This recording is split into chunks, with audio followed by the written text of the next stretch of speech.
Give your iPhone a makeover with the home screen customization options in iOS 26. Here is how. First, touch and hold your home screen.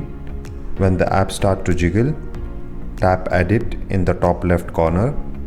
Now, you can add widgets or edit your wallpaper and home screen pages, but we'll tap Customize.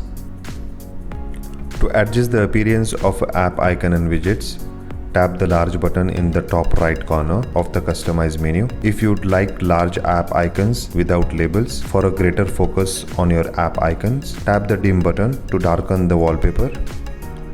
To choose dark icon and widgets, tap Dark.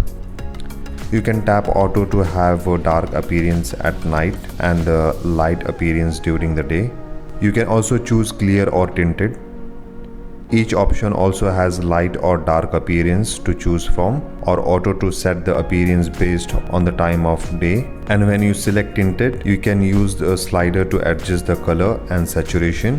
We'll choose clear, which lets your wallpaper shine through your dock, app icons and widgets. When you're done, tap anywhere outside the menu. And now you're ready to customize your home screen.